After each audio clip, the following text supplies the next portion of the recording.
Assalamualaikum. Welcome back to my channel Studyhood.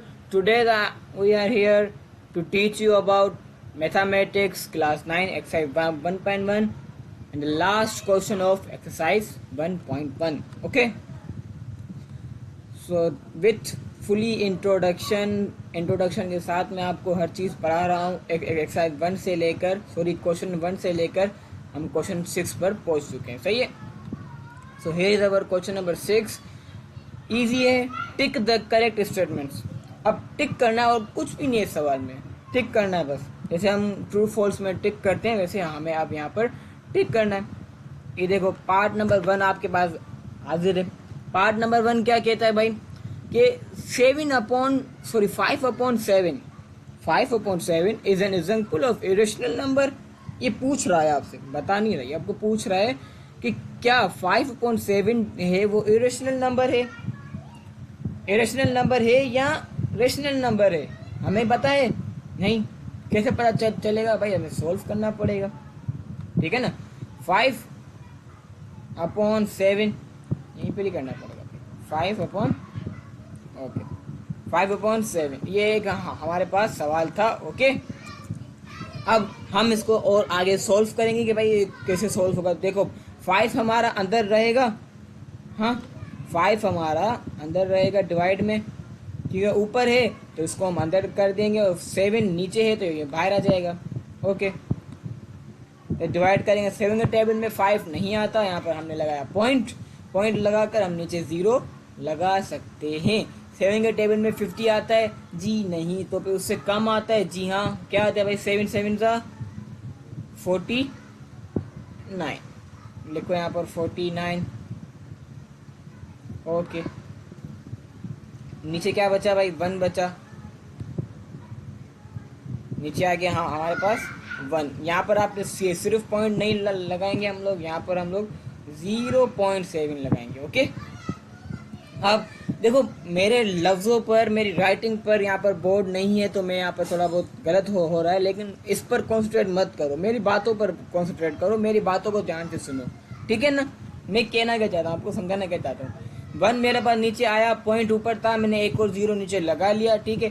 7 के table में 10 नहीं आता, हम यहाँ पर 1 लगाएंगे. 7 1 7.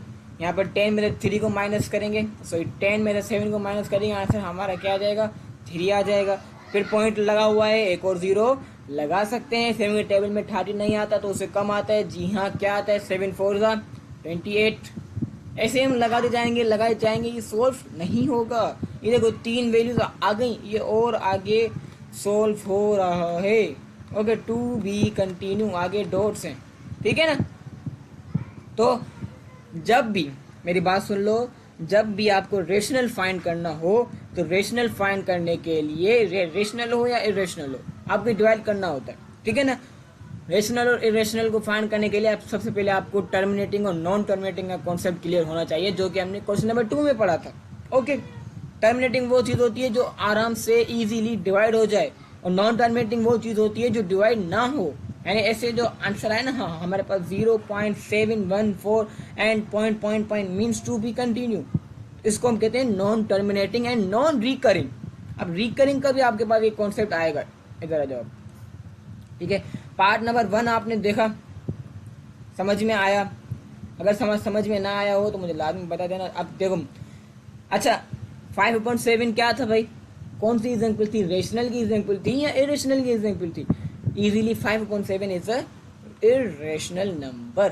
ओके. तो हमने यहाँ पर टिक लगा दिया कि भाई ये करेक्ट स्टेटमेंट है. अब नेक्स्ट पार्ट पे आते हैं हम. नेक्स्ट पार्ट क्या है, pi is an irrational number.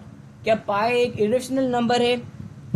तो भाई पाई की जो फ्रैक्शन में वैल्यू है, पाई की फ्रैक्शन में वैल्यू क्या है मुझे आप बताओ.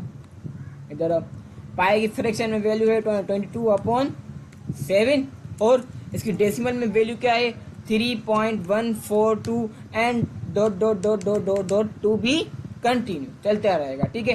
तो डेसिमल में हमें पता है सॉल्व नहीं हुआ, वैल्यू बार बार चेंज हो रही है, नॉन टर्मिनेटिंग है, तो यानी ये इरेशनल नंबर है. ओके.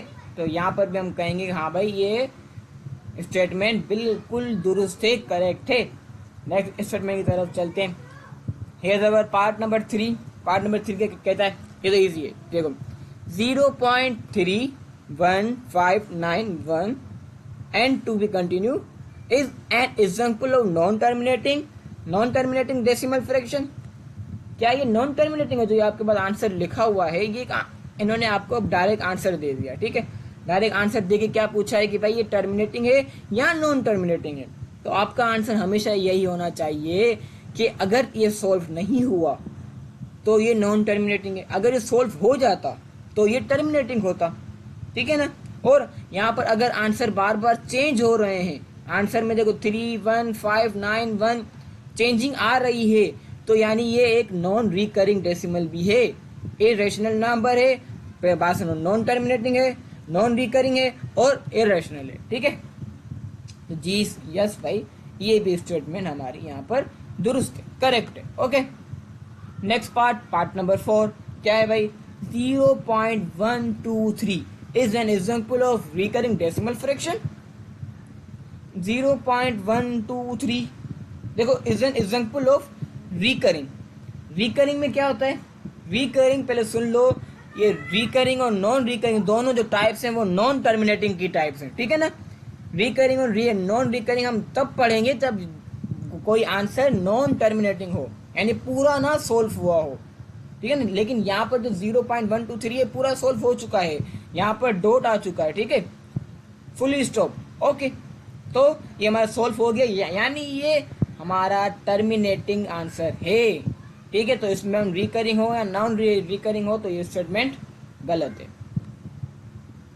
ठीक है ना, रॉन्ग स्टेटमेंट। अब मूव होते हैं अपने सेकंड लास्ट पार्ट नंबर 5 की तरफ।